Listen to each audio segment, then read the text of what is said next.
As the film commences, we're introduced to the initial tale set in the realm of long thrills, featuring a monarch and his consort. The sovereign, profoundly smitten with his consort, yearned for her perpetual joy. Unfortunately, the queen's inability to have a child cast a shadow of sorrow upon her. The monarch had called for healers from every corner of his lands to aid the queen, yet none grasped the ailment nor could they render assistance. On a certain day, the ruler invited troupe artists to provide amusement, aiming to rejuvenate the queen's disposition. Yet within the throng of the circus was an expecting lady, which inadvertently deepened the queen's gloom. Stricken with rage, the queen retreated to her chamber and set about to violently shatter objects.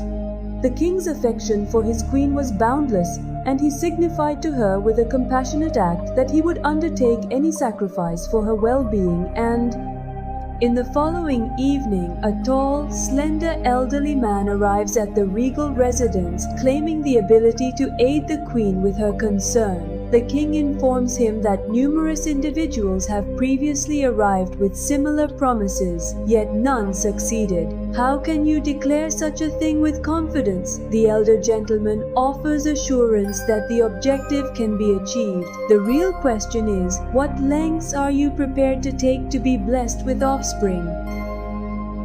The seasoned man professes his comprehension of natural principles and claims that the universe maintains equilibrium.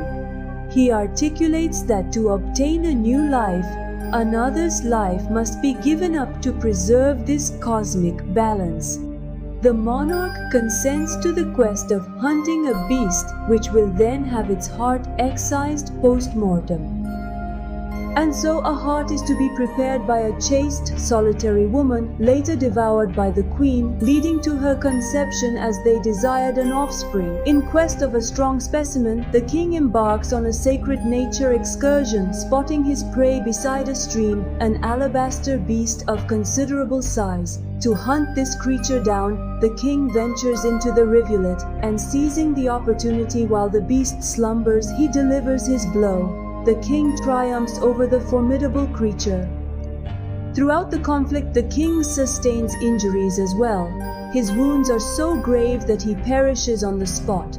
However, by the time of his demise, the king had removed the beast's heart, and the queen, enshrouding it in a fabric, carries it back to the castle. Within their retinue was a woman, untouched and solitary, who receives the command to cook the heart for the queen. She prepares meals, and during cooking the heart she begins to feel odd, as though she's getting pregnant, and once the heart is ready, the queen consumes it and what the wicked man foretold occurs. In the end, the queen gets pregnant, and coincidentally, the queen and the servant deliver their babies at the same moment. Each child was a boy. The queen calls her boy Elias, while the servant calls her offspring Jonah. The tale continues. Is set 16 years later, where those children had grown up. The queen was very happy with her daughter, as if she had a new lease on life. Both children were born on the same day and were a bit different from normal children. Their hair was all white in color, representing that sea monster, and they looked identical. They seemed like twins and were very close to each other. They had a tight-knit friendship, always observed in each other's company. Nevertheless, the queen looked on their friendship with disfavor, perpetually counseling her son that royalty should keep a distance from a commoner. Regardless of his mother's warnings, Elias would ignore the advice, and their encounters persisted. United by the rare skill of breathing beneath the waves, they would often conceal themselves in that very river where one's father had met his demise. The queen cautioned her servant that if she failed to guide her son properly, she'd exile both from her realm. Yet her determination stood firm. Their clandestine gatherings went on, and an incident escalated when one, attired in Elias's garments, stood before the monarch, who failed to discern whether it was her offspring. She was filled with doubts until the truth was inevitably disclosed. Then she orders the banishment of Jonah from the kingdom. Alice tries to stop him, but he does not halt.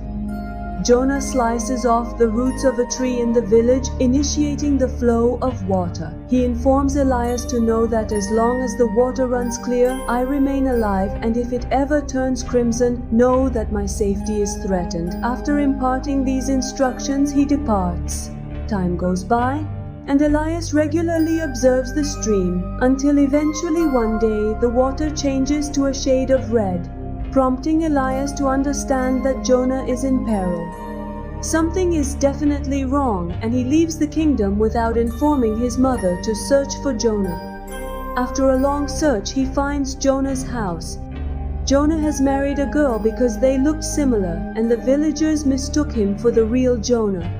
Upon inquiry, the truth is revealed.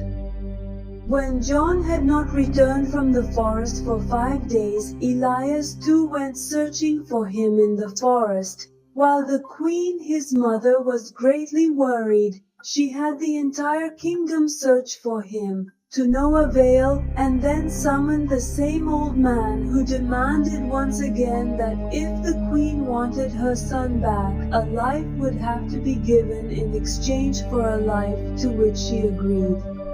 John, injured and ensnared in the woods, was attacked by a winged beast intent on killing him. Elias, drawn by John's cries, managed to find him with less difficulty. He encountered John and dispatched the creature with his blade, oblivious to the fact that the winged beast was his own mother. He was unaware he had killed her, but eventually came to this grim realization. In those bargaining too, it was thus settled, a life for a life, with John's life spared and Elias becoming the king of the kingdom, and that's where the story ends. Story number 2 is about a king and a stout woman. The king here was rather indulgent, always surrounded by women and lost in his intoxication of wine. Yet he had not found a queen, none that the king would truly accept with all his heart and marry. Near his palace, in the village lived 2 old women. They were completely alone, seldom venturing out of their homes, and were unmarried, which made it evident that they were destined to die there alone. However, their voices were incredibly sweet. In Omar's opinion, their voices did not seem like those of old women. One morning, when an old woman was singing a song, the king heard her voice. He was greatly drawn to it and started following the voice. He follows her, but the old woman suddenly goes home, which increases the king's curiosity to catch a glimpse of her, thinking perhaps this beautiful girl is shying away from me. Among those elderly women, one was named Dora and the other Emma. Dora was quite cunning and greedy, while Emma was simple and timid by comparison. And when Dora sees the king at their door, greed fills her heart. Perhaps their luck was about to change. Besides, they had spent their whole lives alone anyway. From within, she tells the king to come back in a week. I will show you a part of my body, she promises. The king, hearing this, believes he might have found love, not knowing they are 2 old women whose skin had sagged with age. Yet they try very hard that her fingers should look just as young as a young girl's. Dora applies some herbs to her fingers, but it doesn't do any good. They still looked like the fingers of an old woman, which made her start crying. However, on the other hand, Emma, who had been holding her fingers in her mouth for many days, was looking somewhat better, and today marked a week. This meant that the king was due to see her finger. And Dora, who was cunning, instead showed the king Emma's finger. Now the king could hardly control himself wanting to see them, but she knew that if the king found out about this act, he would hang her on the gallows. So she proposed a condition. She said that she would come to your palace on a stormy night, under the condition that it be completely dark there. All the candle lights in the palace should be extinguished, a condition to which the king agreed. Now it was Emma for Dora. And Dora's body is tightened with a glow chemical to make it appear as a young girl's body. On a stormy night, a man from the king comes to take Dora, and as per his condition, the palace is darkened. In the morning, he feels something is amiss. and when he sees her in the light, realizing he spent the night with an older woman, he becomes furiously mad and throws Dora out of the palace window. However, Dora survives in the forest, and a magical event occurs. A witch appears, and before his very eyes, the old and ugly Dora transforms into a young girl. Her hair was very long, beautiful and golden, and the next day the king goes hunting in the same forest. He falls in love with Dora at first sight and takes her to his palace, deciding to make her his queen. Dora knew nothing about how she became that young woman, but she recalls her sister Ima still.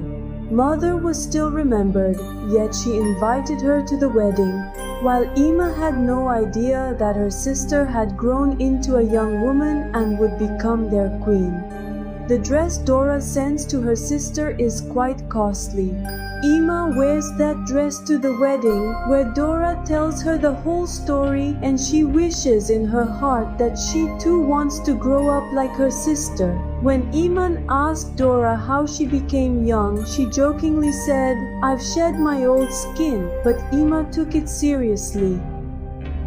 Then she goes to a blacksmith and promises to give him her necklace in exchange for removing her skin.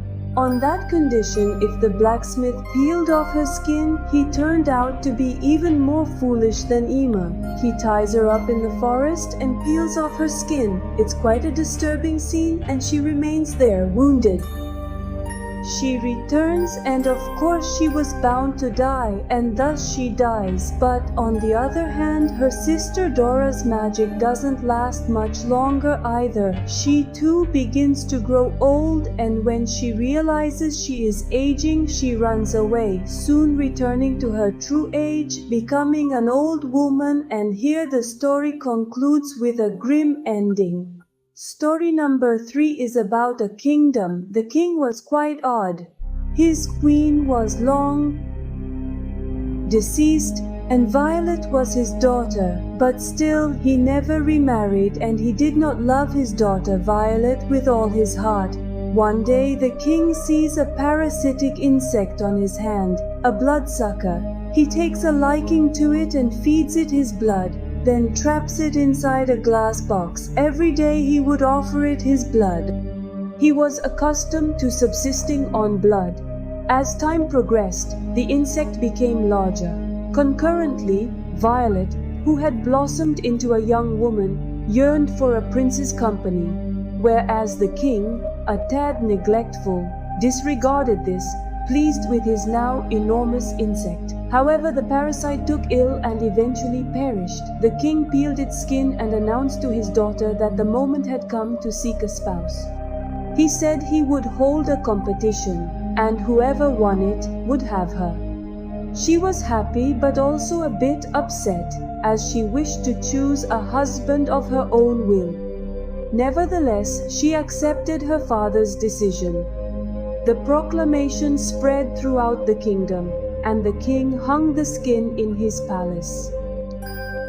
And whoever could discern whose hide it belonged to, he will win if he has the skin. Many try, but no one can provide a proper answer because generally the insect isn't that large.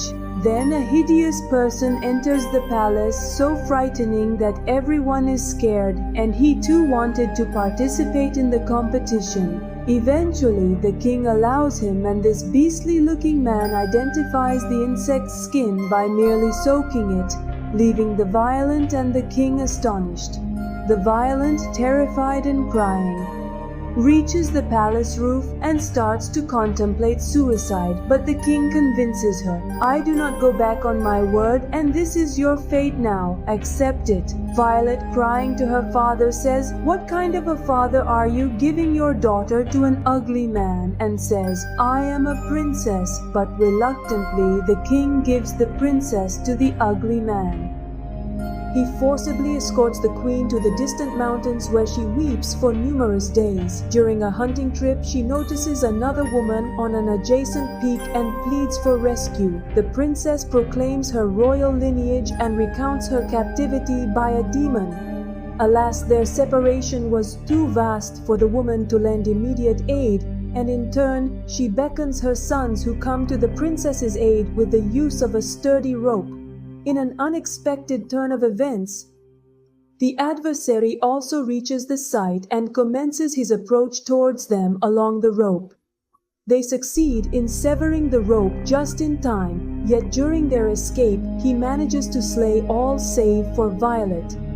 Encountering Violet, his rage subsides as he enfolds her in a reconciliatory embrace and in a curious twist when the fiend hoists her upon his shoulders an immense T. With cunning, she slits the throat of the beast, and the demon dies on the spot.